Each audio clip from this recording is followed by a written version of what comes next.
how can you not want to go to the Arctic and stand on the ice and maybe break through and fall into the ocean? I look over at Bo, and he's got a shotgun, and he's holding it like this, which is literally Elmer Fudd going, I'm hunting wabbits. 2 hours later, I said to the Air Force, I said, whatever you want from me, just let me know, it's yours. They took my baby.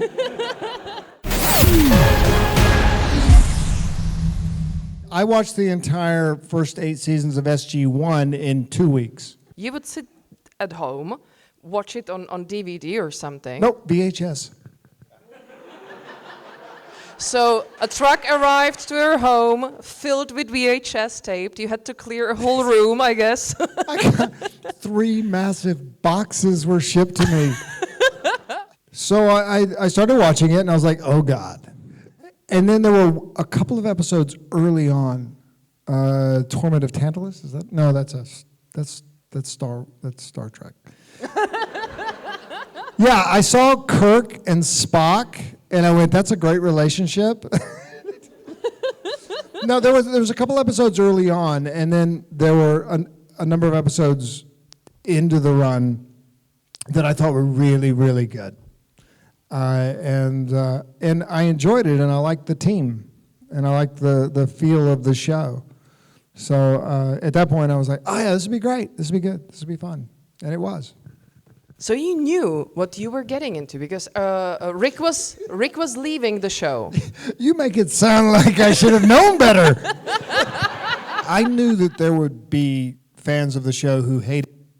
One, because I'm not Rick. Mm-hmm. 2, because Samantha Carter should have been in charge of the show at that point, or somebody else, but not the outsider. Having said that, in the military, they move people around all the time. No one stays in the same job for very long. So it's very real to bring in someone who is above the level of the people on the team, but that's not necessarily what the fans would have wanted. They love the team. Mm-hmm. They love SG-1.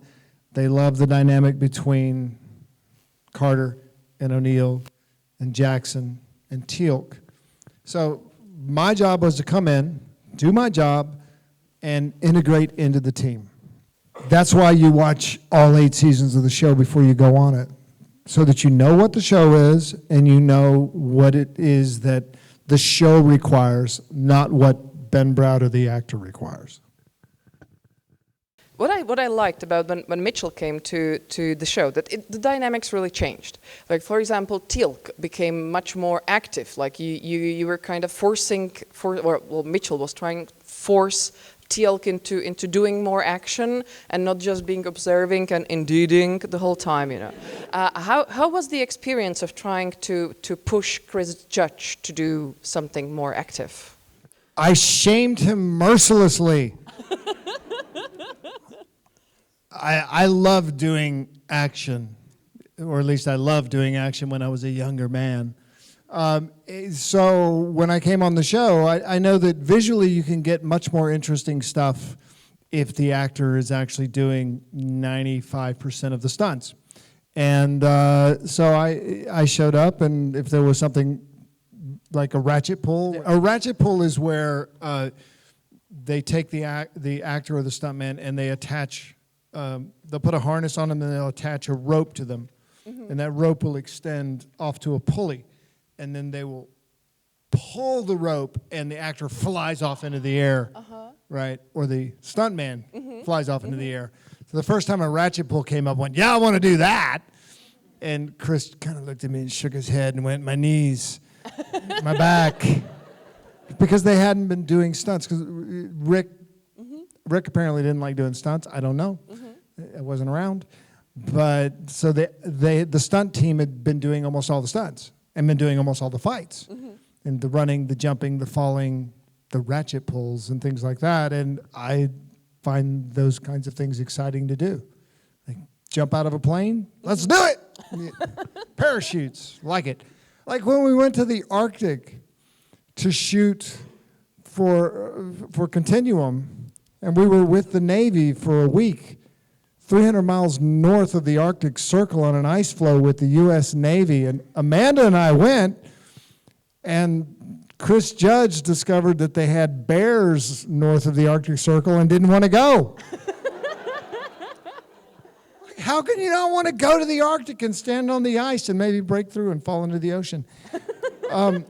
So I like the adventure. I like the physical stuff, even though as one gets older, you try to limit doing certain stupid things, which I'm not particularly good at. I pulled a hamstring pole vaulting a few weeks ago. Pole vaulting? Pole vaulting, yeah. That's like Stab, when you hop, sprung, run yeah. with the stick. Yeah. I coached that. Pulled a hammy, pulled a hamstring.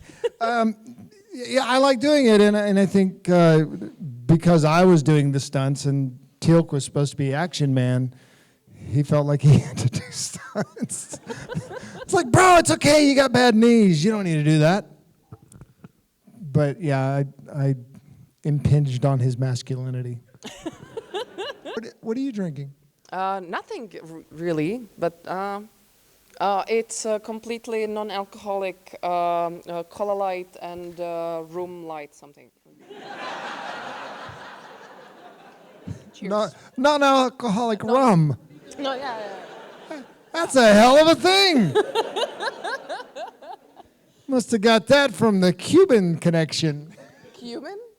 Rum is Cuban. Cuban. Oh, I heard cumin and it didn't make sense. Maybe I should stop drinking that. No. You should. Go ahead. Go on. Okay, cheers then. Cheers.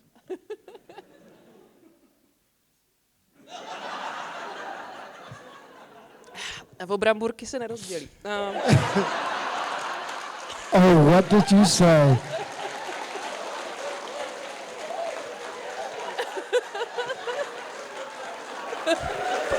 What did she say? Oh, we're going to share the chips. Is that like an innuendo? Sharing the chips means something else?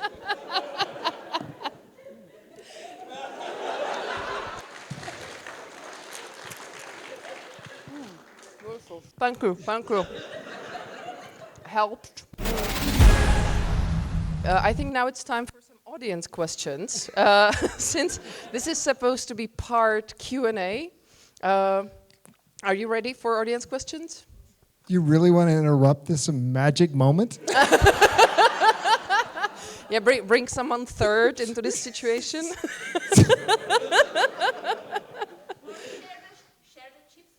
Oh, yeah. Anyone asking a question gets a chip. Yeah. Hello. Yep.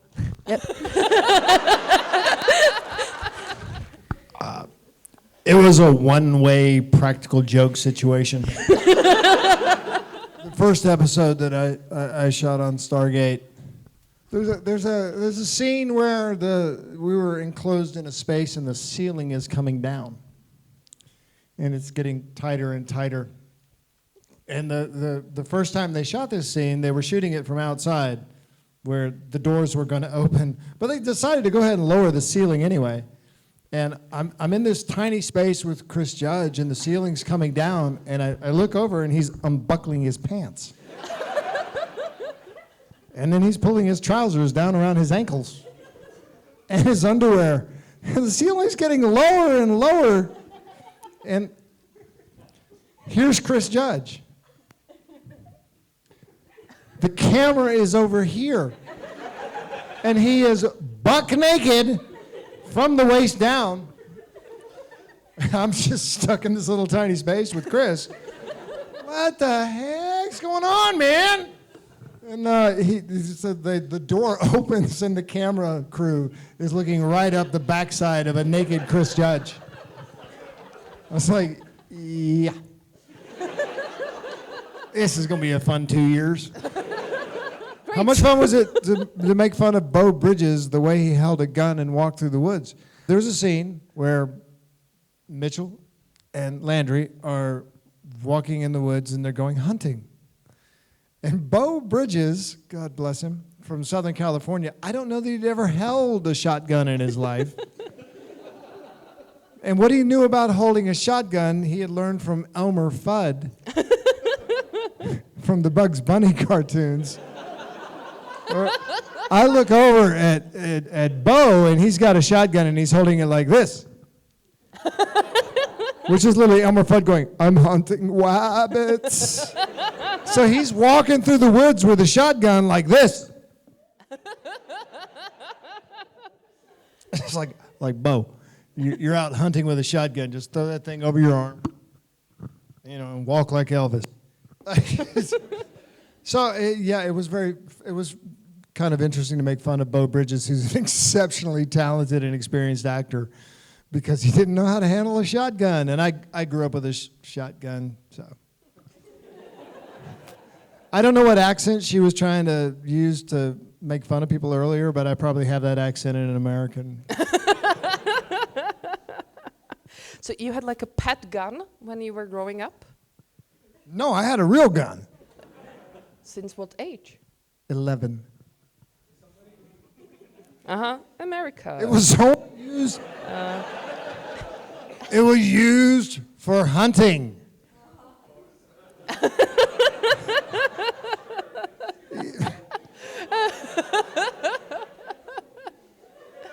And those little cultural differences.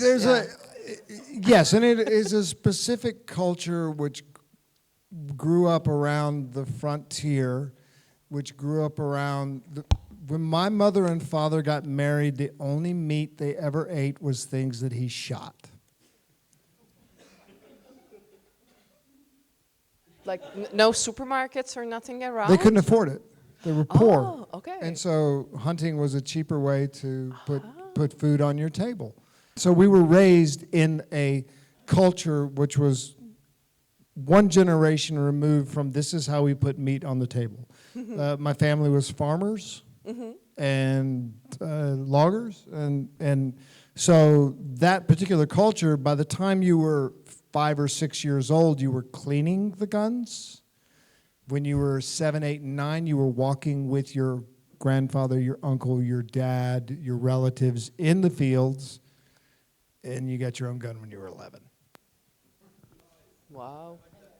But I hate watching actors handle guns, because every time I see someone handling it, if I'm handling a gun, I hear my father, my grandfather, my uncles, my relatives going, "Watch where you're pointing that thing."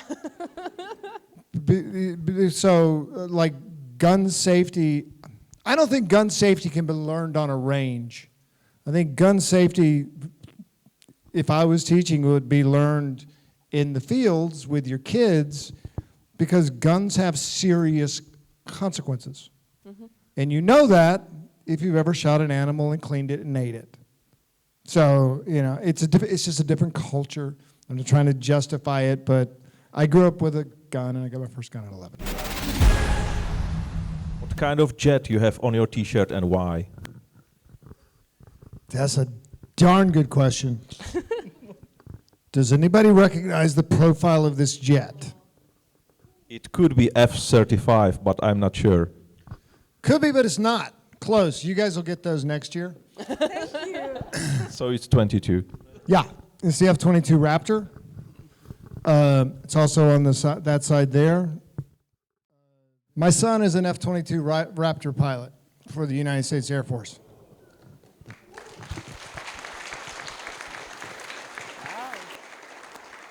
That would be my baby. When I was working on Stargate, they gave me the opportunity to ride along with the Thunderbirds, the F-16 exhibition show. So I went up in a F-16 with a fighter pilot, and he did everything that jet knows how to do, that he knew how to do in the jet, which was crazy.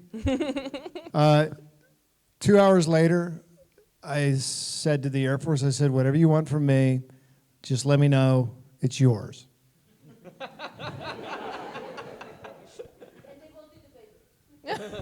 They took my baby.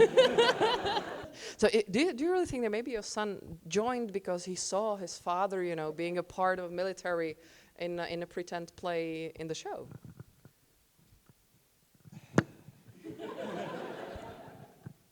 I don't know. What I do know is that the first time I went to visit him when he was at the Air Force Academy, and I told him I was going to introduce myself as Colonel. No, Dad, no, you can't do that. And then I discovered that he would call me up and say, "Hey, Dad, can you get me an autographed photograph so I can?" He was pawning off autographed photographs of Cameron Mitchell for favors with officers and with enlisted in the staff, so he could get a clear medical clearance. It's like, dude, your eyes aren't that good. Yeah, but if you give me a signed autograph, they'll say I'm 20/20. So there are some rumors about Stargate coming back. Would you join back if they asked you to? Yes. Can you imagine what would happen with Mitchell over those years? Who is he now? How he has changed? He would be the father to a fighter pilot in the Air Force. I thought you said that acting is about, trying to think how someone else thinks. I'm an actor, not so much a writer. What? Be like a general of the Be SGC. be like an old guy going, "Hey, this way, just walk up to the gate. Go on. Here. You young whippersnappers, come on up here. This is a beautiful Stargate. I'm just going to dial it. Right, Walter, dial it up. Thank you so much for this. And before we go to the backstage to enjoy the bag of the chips together, please one big round of applause for Ben Browder.